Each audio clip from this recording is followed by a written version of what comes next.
नमस्कार दोस्तों, आप सभी का स्वागत है हमारे YouTube चैनल मान्या लाल किताब रेमेडीज में। आज मैं आपके साथ बात करने जा रहा हूं सिंह राशि के बारे में और आज का मुख्य टॉपिक होगा 1 से लेकर 31 मई 2025 ग्रहों का जो बड़ा परिवर्तन इस महीने होगा उसका कैसा प्रभाव सिंह राशि के जातकों के लिए रहेगा। दोस्तों, ये वीडियो आप लोगों के लिए बहुत इंपॉर्टेंट होने वाला है क्योंकि मई 2025 का जो महीना होगा ये एक बड़े परिवर्तन को लेकर आएगा। जिस प्रकार 29 मार्च को न्याय के देवता शनि महाराज ने अपना राशि परिवर्तन किया था, लेकिन शनि जो है वो जब भी सीधी चाल चलते हैं तो उसको 1 से 1.5 महीना लग जाता है। तो 101 तो शनि जो है वो एक्टिव हो जाएंगे और दूसरी बड़ी बात जो होगी, राहु और केतु का भी परिवर्तन इसी महीने में होगा और ये दो ऐसे ग्रह हैं जिनका प्रभाव बहुत ज्यादा तेज होता है और ये आने से पहले ही अपना प्रभाव देना शुरू कर देते हैं। हालांकि इनका गोचर जो है वो 18 मई 2025 को होगा, लेकिन ये दो ऐसे ग्रह हैं जो आने से 10-15 दिन पहले ही अपना प्रभाव देना शुरू कर देते हैं। और तीसरी बड़ी बात जो होगी, ज्ञान के देवता धन के स्वामी देव गुरु बृहस्पति का आपकी राशि के लाभ के भाव में चला जाना और वो भी मई के महीने में ही ये गोचर जो है 14 मई 2025 को होगा। सो बड़े बड़े ग्रह जो जहां पर अपना प्रभाव दिखाएंगे, वहीं अन्य ग्रहों की भी कैसी स्थितियां रहेंगी। ग्रहों के राजा सूर्य देव का, मंगल का, बुध का, शुक्र का, तो इन ग्रहों का कैसा परिणाम जो है वो सिंह राशि के जातकों को के लिए रहेगा। सो इसीलिए मैंने कहा कि आज का जो वीडियो होगा ये आपके लिए, अगर आप अपना व्यापार करते हैं तो वहां पर स्थितियां कैसी रहेंगी, अगर आप नौकरी करते हैं तो आपके लिए वहां पर कैसा परफॉर्मेंस रहेगा, आपके वर्क प्लेस के ऊपर कैसा इन्वायरमेंट रहने वाला है, अगर आप स्टूडेंट हैं तो स्टडी लाइफ को लेकर कैसा टाइम रहेगा, आपकी लव लाइफ को लेकर कैसा रहेगा, आपकी मैरिड लाइफ को लेकर ये टाइम कैसा रहेगा, अगर आप विदेश जाना चाहते हैं या विदेश में रहते हैं आपकी सेहत भी जो है वो कैसी रहने वाली है। तो इन तमाम पक्षों के ऊपर हमने आपके लिए बहुत ही इंपॉर्टेंट वीडियो बनाया है। सो वीडियो को अंत तक देखिए दोस्तों। इस वीडियो के माध्यम से मैं आप लोगों को समझाऊंगा कि ये जो समय है इसमें आपके लिए कैसा अनुभव रहेगा, कौन से रास्ते आपके लिए अच्छे रहेंगे और किन चीजों से आपने थोड़ा सा अपना बचाव करके चलना है। आइए, ये जो सामने मैंने कुंडली बनाई है ये आपकी चंद्र राशि के अनुसार सिंह राशि की कुंडली है। जिनकी जन्म राशि सिंह है या नाम से सिंह राशि है उनके लिए ये बातें जो हैं वो इंप्लीमेंट होंगी। और यहां पर ज्यादातर देखा जाता है कि जिस ग्रह की महादशा या अंतरदशा आपके ऊपर चल रही है उसका प्रभाव, वो जिस भाव में वो ग्रह बैठा होता है उसका प्रभाव सबसे ज्यादा हमारी लाइफ के ऊपर रहता है। आइए जानते हैं दोस्तों, मई 2025 का जो बड़ा परिवर्तन है वो सिंह राशि के जातकों के लिए कैसा रहने वाला है। बात करेंगे आपके लगन भाव में केतु की। हालांकि ये परिवर्तन जो है वो 18 मई को होगा, लेकिन ये मई महीने के चढ़ते समय से ही केतु अपना प्रभाव देना शुरू कर देंगे। दोस्तों, केतु जो है वो त्याग के देवता हैं।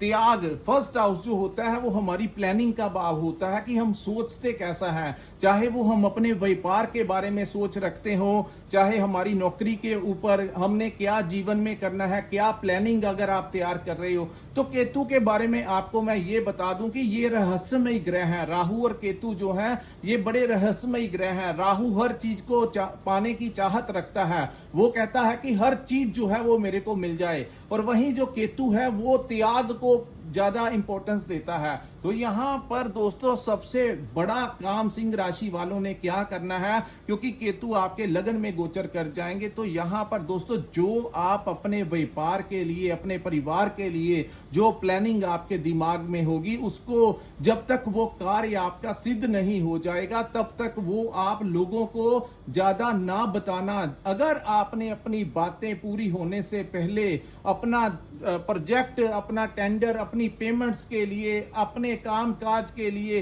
कुछ भी, अगर आप नया घर लेना चाहते हैं, कोई नई गाड़ी लेना चाहते हैं, कोई नौकरी की आपकी अपॉइंटमेंट है, तो हर चीज को आप अगर हाइड अपना रहस्य में रखकर चलेंगे तभी जाकर केतु आपको यहां पर अच्छा परिणाम देगा। लेकिन अगर काम होने से पहले ही आपने लोगों को बताना शुरू कर दिया तो केतु यहाँ पर फिर आपका रहस्य जो है वो उठा देगा, जिससे आपका वो बनता हुआ काम भी जो है वो नहीं हो पाएगा। तो बेहतर रहेगा अगर आप चाहते हैं कि आने वाले 1.5 वर्षों तक केतु आपके फर्स्ट हाउस में बैठे हैं, तो ऐसा आप लोगों को मैं पहले ही बता दूं कि ये आने वाले 1.5 वर्ष तक आप लोग अपनी गुप्त तरीके से अपनी योजनाओं को जितना सीक्रेट रख सकते हैं उतना ही सीक्रेट रखेंगे, तभी जाकर आपको लाभ मिलेगा। उसके बाद हम बात करेंगे दोस्तों, जहां पर के सिंह राशि के जातक अपने करियर के लिए, भविष्य के लिए सोचते हुए दिखाई देंगे, वहीं कहीं ना कहीं ईश्वर के पास मेडिटेशन जो है, ईश्वर धार्मिक कार्यों में भी अपने आप को इन्वॉल्व होते हुए दिखाई देंगे। इस समय केतु के प्रभाव के कारण आप लोग जहां अपने काम काज की तरफ झुकाव रखेंगे, वहां आप ईश्वर के प्रति भी अपना झुकाव रखते हुए नजर आएंगे और उस डिवाइन एनर्जी के साथ भी जुड़ते हुए नजर आएंगे। उसके बाद हम बात करेंगे दोस्तों, राहु का जो परिवर्तन है ये भी 18 मई को होगा, लेकिन ये मई चढ़ते ही आपको प्रभाव जो है इसके दिखने शुरू हो जाएंगे। और यहां पर सबसे बड़ा फायदा उन लोगों को होगा जो लोग आईटी सेक्टर में काम करते हैं, जो लोग अपना व्यापार करते हैं। आईटी सेक्टर में काम कर रहे लोगों को विदेश का कोई नया प्रोजेक्ट मिल सकता है। जो लोग विदेश जाना चाहते हैं उनके लिए रास्ते खुलेंगे। विदेश में अगर आप स्टडी वीजा के लिए जाना चाहते हैं, वर्क परमिट पे जाना चाहते हैं, या किसी बिजनेस प्रपोजल के लिए जाना चाहते हैं, जो लोग इंपोर्ट एक्सपोर्ट का काम करते हैं, उन लोगों को मई के महीने में पहले से ज्यादा अच्छा आमदन होना शुरू हो जाएगा। सोशल मीडिया के साथ जुड़े हैं, कोई ना कोई क्रिएटिविटी का काम करते हैं, तो राहु यहां पर आप लोगों को बहुत अच्छा धन जो है वो देंगे, क्योंकि सप्तम भाव जो होता है वो हमारे व्यापार का भी भाव होता है। लेकिन यहां पर कुछ चीजों को आपको बड़े ध्यान से सुनना होगा दोस्तों। सप्तम भाव जो होता है ये हमारे पार्टनर का भाव होता है, और राहु केतु जब इन भावों में गोचर करते हैं तो आपकी जो मानसिकता होगी कहीं ना कहीं उसमें अपने पार्टनर को लेकर कोई डाउट जो है वो आ सकता है। चाहे आप कोई बिजनेस में पार्टनरशिप में काम करते हैं तो आपको ऐसा लगेगा कि आपका जो बिजनेस पार्टनर है वो कहीं ना कहीं आपसे कुछ छिपा रहा है, या वो पैसों को लेकर या किसी भी बात को लेकर राहु यहां पर आप लोगों को ऐसी शक की जो है आपके दिमाग के अंदर कर सकता है। तो बेहतर रहेगा कोई बड़ा पार्टनरशिप में काम नहीं करना, अपने दम पे अगर आप काम करेंगे तो राहु यहां पर आपको कुछ नहीं कहेगा। दूसरा, यहां पर मैरिड लाइफ में जिन लोगों की शादी नहीं हुई उन लोगों का विवाह होने के योग भी मई के महीने में बनते हुए नजर आएंगे, या एंगेजमेंट होने के भी जो टाइम है वो इस समय होता हुआ दिखाई देगा। लेकिन कहीं ना कहीं मैरिड लाइफ में भी ऐसी स्थितियां पैदा वो राहु करवा सकते हैं। हालांकि वो उच्च के भाव में रहेंगे, यानी कि उनका गोचर जो है वो कुंभ राशि में होगा, जो कि उनकी अपनी ही राशि है, यानी शनि की राशि जो कि उनके गुरु हैं। तो यहां पर राहु आपको व्यापार में तो बहुत बेनिफिट देंगे, लेकिन राहु कहीं ना कहीं आपकी मैरिड लाइफ में कुछ ना कुछ जहर घोलने की कोशिश करेंगे। वो भी एक शक जो होगा आपको अपनी वाइफ के, पति पत्नी का आपस में एक दूसरे के प्रति ऐसी अवस्था जो है राहु यहां पर, क्योंकि उनका काम है ये भ्रमित करने वाले ग्रह हैं, तो कहीं ना कहीं एक भ्रम आपके दिमाग में अपने पार्टनर को लेकर वो डाल सकते हैं कि वो आपके साथ फेथफुल नहीं है, वो आपको सपोर्ट नहीं करते। तो ये दोनों ही राक्षसी ग्रह की संख्या में आते हैं, तो ऐसा प्रभाव यहां पर, तो इन चीजों से आप लोगों ने अपना बचाव रखना है। आपके व्यापार के लिए, आपकी नौकरी के लिए, आपकी आमदन के लिए ये गोचर बहुत अच्छा होगा। सिर्फ एक चीज का ध्यान रखना है कि बिना आपके, अगर आपके पास कोई प्रूफ नहीं है तो बिना शक के आधार के ऊपर, जैसे ही आप अपने पार्टनर के ऊपर शक के ऊपर कोई आरोप लगाएंगे या उनके बारे में नेगेटिव थिंकिंग रखेंगे, तो यहां पर आप पूरा वर्ष उन्हीं चीजों में उलझ कर रह जाएंगे और आप आगे नहीं बढ़ पाएंगे। तो थोड़ा सा कंट्रोल करना होगा, और राहु के सप्तम भाव का यही उपाय है कि आप लोगों को बिना वजह शक जो है वो नहीं करना है, और अपने व्यापार के बारे में सोचिए, अपनी नौकरी के बारे में सोचिए, और जिंदगी में यही टाइम है जहां पर आप बहुत कुछ अचीव कर सकते हैं। उसके बाद हम बात करेंगे दोस्तों आपके अष्टम भाव के बारे में। अष्टम भाव में शनि और शुक्र की महायुति इस समय बनेगी, और ये युति जब अष्टम भाव में बनती है और अष्टम भाव के स्वामी का 11th हाउस में आना, ये बहुत बड़ा राजयोग का समय होगा, क्योंकि अष्टम भाव जो होता है वो पैतृक संपत्ति का भाव होता है। आप लोगों का अगर पैतृक संपत्ति का कोई डिस्प्यूट चल रहा है तो उसमें आपको बड़ा रिलीफ मिलेगा। आपका जितना भी हिस्सा है आप लोगों को इस समय मिलता हुआ दिखाई देगा। दूसरी बात, अचानक से कोई बड़ा लाभ इस समय आपको मिल सकता है, क्योंकि जब भी कुंडली के अंदर अष्टम के स्वामी और आपके पंचम के स्वामी का लाभ के भाव में बैठना, जब अष्टम भाव जो होता है दोस्तों अचानक से लाभ दे सकता है। रिसर्च के क्षेत्र में जो लोग काम करते हैं, डॉक्टर्स हैं, इंजीनियर्स हैं, क्रिएटर्स हैं, सोशल मीडिया चलाते हैं, कुछ ना कुछ एक्सपेरिमेंट करते हैं, उन लोगों को नेम और फेम जो है ये मई के महीने में वो अपना अच्छा नाम बना सकते हैं। अपनी प्रसिद्धि जो है इस समय उन लोगों को अचीवमेंट मिल सकती है। यहां पर मैं आपको एक छोटा सा टिप देता हूं सिंह राशि वालों को कि जैसे ही 14 मई 2025 का समय निकले, आप अपनी रिस्पॉन्सिबिलिटी के ऊपर बहुत ज्यादा चांसेस बनेंगे गुप्त धन आप लोगों को प्राप्त होने के। तो किसी लॉटरी वगैरह के माध्यम से आप लोग अगर इस समय कोई लॉटरी वगैरह की टिकट लेते हैं तो आप लोगों को उसके बहुत ज्यादा चांसेस बन रहे हैं कुंडली के अंदर सिंह राशि वालों को गुप्त धन मिलने के।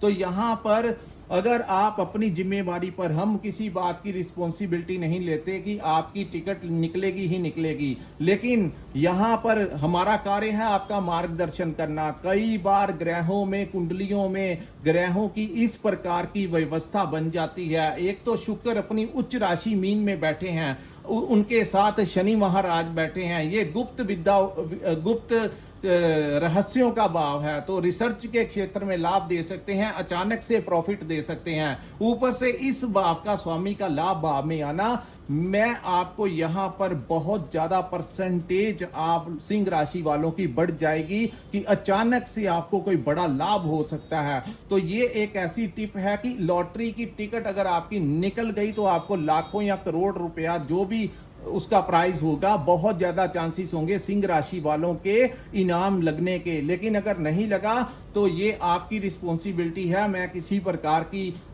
श्योरिटी नहीं देता कि ये लगेगी ही लगेगी। बाकी आपकी लगेगी तो पैसा आपको मिलेगा। अगर 100, 200, 500 रुपया आप उतने पैसे खर्च सकते हैं जिसका असर आपकी लाइफ के ऊपर, कोई पॉकेट के ऊपर ज्यादा ना पड़े, तो मैं कहता हूं कि छोटा मोटा रिस्क जो है आप लोग ले सकते हैं। उसके बाद दोस्तों यहां पर जो लोग आर्ट लाइन में काम करते हैं, जो लोग कम्युनिकेशन से रिलेटेड काम करते हैं, कोचिंग चलाते हैं, जो लोग ट्रेडिंग का काम करते हैं, जो लोग कंसल्टेंसी का काम करते हैं, आर्ट लाइन में है, फैशन इंडस्ट्री में है, जो भी आप बिजनेस करते हैं, इंपोर्ट एक्सपोर्ट का काम करते हैं, सोशल मीडिया के साथ जुड़े हुए हैं, ऑनलाइन ट्रेडिंग का काम करते हैं, आप लोगों को मई के महीने में पहले से ज्यादा ग्राहक आपको मिल सकते हैं, पहले से ज्यादा क्लाइंट आप लोगों को मिल सकते हैं। तो ये समय आप लोगों के लिए आर्थिक पक्ष जो है पहले से ज्यादा मजबूत होता हुआ दिखाई दे रहा है। उसके बाद हम बात करेंगे सूर्य के बारे में। दोस्तों सूर्य जो है वो 14 मई 2025 तक आपके भाग्य के भाव में बैठे रहेंगे। यहां पर आपके भाग्य के भाव में सूर्य का बैठना कहीं ना कहीं आपके भाग्य से रिलेटेड आपको काम तो वो जरूर करवाएंगे, लेकिन आपकी पिता के साथ किसी बात को लेकर विवाद भी खड़ा करवा सकते हैं, क्योंकि 9th हाउस जो है वो हमारे पिता का भाव होता है, हमारे गुरुओं का भाव होता है। गुरु यानी हमारे आध्यात्मिक गुरु भी हो सकते हैं, जहां पर आप पढ़ाई करते हैं, स्टूडेंट हैं, तो आपके जो टीचर्स हैं, लेक्चरर्स हैं, जहां पर आप कोई काम सीखते हैं, वहां पर जो आपको ट्रेनिंग देते हैं, वो भी किसी ना किसी रूप में आपके गुरु हैं। तो कहीं ना कहीं जब तक सूर्य यहां पर रहेंगे, आप अपने पिता के साथ, अपने गुरुजनों के साथ, अपने टीचर्स के साथ विवाद मत कीजिए। अगर उन्होंने आपको कुछ कह भी दिया बड़ों ने, तो आपने एक्शन का रिएक्शन नहीं करना है। लेकिन भाग्य भाव जो है वो मजबूत होगा और आपके भाग्य से आपको अच्छा खासा लाभ मिल सकता है। उसके बाद दोस्तों सूर्य जो है वो आपके 10वें भाव में गोचर कर जाएंगे। सूर्य जब 10वें भाव में गोचर करते हैं तो सरकार से आपको कोई लाभ मिल सकता है। आप अगर किसी राजनीति में जुड़े हैं तो आपको कोई अच्छा नेम और फेम मिल सकता है। आप अगर किसी एनजीओ से जुड़े हैं, कोई धार्मिक संस्था चलाते हैं, किसी सामाजिक संस्था के साथ जुड़े हैं, आप लोगों की मुलाकात किसी ऐसे इंसान आपके समाज के किसी पॉलिटिकल लीडर के साथ, किसी बड़े ऑफिसर के साथ, यानी कि सूर्य जब 10वें भाव में आते हैं तो कहीं ना कहीं आपका होल्ड तो बनाते ही बनाते हैं। आपके लगन के स्वामी का 10वें भाव में आना, इस महीने आप 14 मई के पश्चात अपने कार्यों को अंजाम देते हुए नजर आएंगे। चाहे अगर आपका कोई सरकारी काम अटका हुआ है, आपका मुख्य जो आप बहुत ज्यादा ऊर्जा के साथ अपने कार्यस्थल के ऊपर परफॉर्मेंस करते हुए नजर आएंगे। चाहे आप अपना व्यापार हो तो वहां पर आपको कोई नया टेंडर, कोई नया प्रोजेक्ट मिल सकता है, आपके क्लाइंट्स में वृद्धि हो सकती है। अगर आप कोई नौकरी करते हैं तो आपका प्रमोशन यहां पर वो करा सकते हैं, आपकी सैलरी बढ़ा सकते हैं। लेकिन ध्यान रहे, शनि की एक कुदृष्टि, जिसको शनि की तीसरी दृष्टि कहते हैं, वो भी सूर्य के ऊपर रहेगी। कहीं ज्यादा जोश में आकर अपना होश मत खो देना, खास करके अपने कर्म स्थान के ऊपर, क्योंकि सूर्य आपके कर्म भाव में बैठे रहेंगे। तो मिडल ऑफ द मंथ के पश्चात जहां पर आप नौकरी करते हैं वहां पर अपने बॉस के साथ कोई बात करते हुए कहीं ना कहीं आपका उनके साथ किसी बात को लेकर डिस्प्यूट हो सकता है। तो आपने इसका शांति के साथ टाइम निकालना है। और वहीं जहां पर आप अपनी दुकान चलाते हैं, फैक्ट्री चलाते हैं, वहां पर भी आपका अपने क्लाइंट्स के साथ या जहां से आप अपना सामान परचेज करते हैं, आपके कर्म स्थान के ऊपर कहीं ना कहीं शनि की कुदृष्टि का सूर्य के ऊपर डलना आपको छोटी सी बात जो होगी वो बड़ी हाईलाइट करवा सकते हैं। तो आप लोगों को थोड़ा अपने कर्म स्थान के ऊपर क्रोध जो है वो ज्यादा नहीं करना है। दोस्तों, सिंह राशि के जो जातक होते हैं, ये सूर्य की राशि है, ये इनका प्रभाव बहुत तेज होता है, ये सच्चाई के मार्ग के ऊपर चलते हैं, इसीलिए इनकी बैक बाइटिंग बहुत ज्यादा होती है। लोग इनके समक्ष आकर बात नहीं कर पाते, लेकिन इनकी पीठ पीछे जो है लोग इनके बारे में निंदा ही करते रहते हैं। और निंदा हमेशा उसी इंसान की होती है जिसमें कोई बात होती है। तो सिंह राशि के जातक जो होते हैं, इनको जिंदगी में बड़ा कुछ मिलता है, लेकिन कहीं ना कहीं अपनी वाणी के कारण, क्योंकि ये ज्यादा डिप्लोमेटिक नहीं हो सकते, तो कई बार इनके मुख से ज्यादा यश में आकर, क्रोध में आकर ये कई बार सीधी डायरेक्ट बात कर देते हैं, जिसके कारण इनके रिलेशंस जो हैं वो खराब हो सकते हैं। तो थोड़ा सा आपको अपने कार्यस्थल के ऊपर ऐसा नहीं करना है। उसके बाद हम बात करेंगे दोस्तों गुरु के बारे में। गुरु जो है आपके लाभ के भाव में बैठ जाएंगे, जिसके कारण आपका कोई अन्य स्तोत्र से भी आपको धन आने की संभावनाएं हैं। चाहे आप कोई व्यापार करते हैं, नौकरी करते हैं, कुछ भी करते हैं, ये मई का महीना जो होगा, यहां पर आगे चलकर आप देखेंगे कि आपका अचानक से ही ऐसी सर्कमस्टेंसेस बननी शुरू हुई कि आपका कोई साइड इनकम भी जो है वो भी आएगा और वो आपको ज्यादा लाभ देगा। अष्टम के भाव का स्वामी का लाभ के भाव में आना, पंचम भाव के स्वामी का लाभ के भाव में आना, स्टूडेंट्स के लिए ये बहुत अच्छा समय होगा। संतान प्राप्ति के प्रबल योग बनेंगे। मैनेजमेंट आप बहुत अच्छी इस समय कर पाएंगे। वहीं इन्वेस्टमेंट कहां पर करना है, इसके लिए आप जो है आप बहुत अच्छे से ये टाइम को मैनेज कर लेंगे कि कहां पर इन्वेस्ट करना है और कहां पर आप लोगों का जो एम्प्लॉयज हैं, चाहे आप कहीं अपनी व्यापार करते हैं वहां पर जो एम्प्लॉयज हैं, या अगर आप कहीं पर नौकरी करते हैं वहां पर भी जो एम्प्लॉयज हैं, आपके कोलीग्स हैं, उन लोगों को किस प्रकार से मैनेज करना है, ये मैनेजमेंट गुरु आपको 11वें भाव में 11th हाउस में बैठ कर देंगे। तो वैसे तो गुरु को लाभ भाव में अच्छा नहीं माना जाता, लेकिन सिंह राशि वालों के लिए ये जो गुरु का गोचर होगा वो लाभ ही लाभ लेकर आप लोगों के लिए आएगा। संतान प्राप्ति के योग बनेंगे। आपकी जो लाइफ है, लव लाइफ को लेकर ये टाइम बहुत अच्छा होगा। उनके साथ कहीं घूमने फिरने का प्रोग्राम बन सकता है। आप उनके लिए शॉपिंग करते नजर आएंगे। तो लव लाइफ भी आपकी अच्छी रहेगी और हेल्थ में थोड़ी सी आपके समस्या आ सकती है। आप अपनी एज के, क्योंकि आपके छठे भाव के स्वामी का अष्टम भाव में आना कहीं ना कहीं अपने जो पुराने कर्जों को लेकर आप परेशान हो सकते हैं। ये उचित समय नहीं होगा किसी जगह के ऊपर। अगर आपसे कोई फाइनेंशियली पैसे मांगे तो कहीं पर बिना सोचे समझे इन्वेस्टमेंट करने का ये राइट टाइम नहीं है। दूसरा, अपनी हेल्थ को लेकर थोड़ा सा आपको संभल कर चलना होगा। वैसे तो ज्यादा आपके लिए बुरा नहीं है, लेकिन अगर आपके ऊपर शनि की महादशा या अंतरदशा चल रही है तो थोड़ा सा आप लोगों को संभल कर चलना होगा। यहां पर सबसे ज्यादा उपाय ये होता है, तो जब शनि अष्टम भाव में जाते हैं तो दोस्तों इंसान की बुद्धि ऐसी बना देते हैं, थोड़ा सा ना उसमें ईगो आ जाता है कि ये सारे कार्य जो है वो मैं संभाल लूंगा और मेरे से समझदार कोई नहीं है। शनि यहां पर उनकी बुद्धि को इस प्रकार से बना देते हैं कि वो किसी दूसरे की बात सुनना ही पसंद नहीं करते, लेकिन जब उनको ठोकर लगती है तो तब उनको जाकर पता लगता है कि वो मेरे को समझा भी रहा था लेकिन मैंने उसकी बात ही नहीं सुनी। तो अगर आपका कोई दोस्त मित्र आपसे कुछ समझाने की आपको कोशिश करेगा तो उसकी बात को सुनना है। लास्ट डिसीजन आप अपने आप ले लेना, लेकिन किसी को सुनने की आदत आपको थोड़ी देर के लिए डालनी होगी, क्योंकि शनि जो है वो अष्टम भाव में गोचर कर रहे हैं। तो ये थोड़ा सा आपको ध्यान रखना होगा। उसके बाद हम बात करेंगे दोस्तों मंगल ग्रह के बारे में। मंगल आपके 12th हाउस में गोचर करेंगे। यहां पर मंगल के गोचर के कारण आपके अपने भाइयों के साथ विवाद करवा सकते हैं।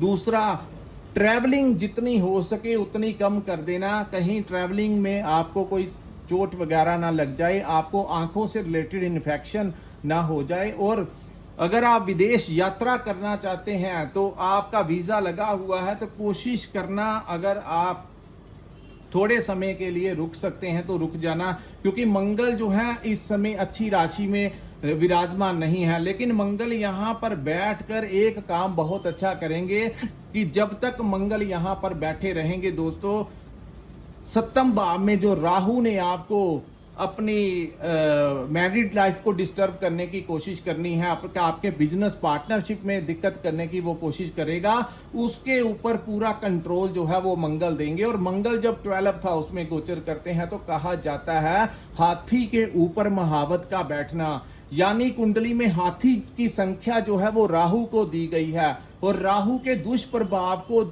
मंगल जब 12th हाउस में गोचर करते हैं तो राहु की जो गर्दन के ऊपर वो बैठ जाते हैं, जिसके कारण आप देखेंगे कि मई का महीना जो होगा आपको नींद बड़ी अच्छी आएगी। आप जैसे ही बेड के ऊपर जाएंगे, आप चाहे किसी भी तरीके से परेशान क्यों ना हो, जब तक मंगल इस पूरे महीने यहां पर बैठे रहेंगे आप लोग अच्छी नींद का जो अनुभव ले पाएंगे। सो अगर आपके साथ ऐसी स्थितियां बन रही हैं या आपके साथ आपको लग रहा है कि ऐसी चीजें हो रही हैं, तो आपको नीचे कमेंट जरूर करके बताया कीजिए। दोस्तों, this is the part of our study. जब आप नीचे हमारे कमेंट करके हमें बताते हैं कि हमारा एनालिसिस कैसा है और कैसे कैसे अनुभव आप लोगों के साथ हुए, तो हम लोगों को बड़ा एक्सपीरियंस मिलता है, ताकि हम सिंह राशि वालों के लिए आगे के लिए भी जानकारी ग्रहों के गोचर के लिए ऊपर भी आपके लिए मुहैया करवा सकें। तो दोस्तों, ये था सिंह राशि वालों के लिए मई 2025 का महीना कैसा रहेगा। अगर ये वीडियो आपको अच्छा लगा हो तो हमारे चैनल को लाइक कीजिए, हमारे चैनल को सब्सक्राइब कीजिए। और जिन्होंने अपनी कुंडली का विश्लेषण करवाना होगा, स्क्रीन के ऊपर एक नंबर दिया है, वहां पर व्हाट्सएप के ऊपर आप हमें मैसेज कर सकते हैं और अपनी कुंडली के बारे में जानकारी ले सकते हैं, अपनी कुंडली के बारे में विश्लेषण करवा सकते हैं। इसी के साथ इस वीडियो को मैं विराम लगाता हूं। नमस्कार, जय माता दी।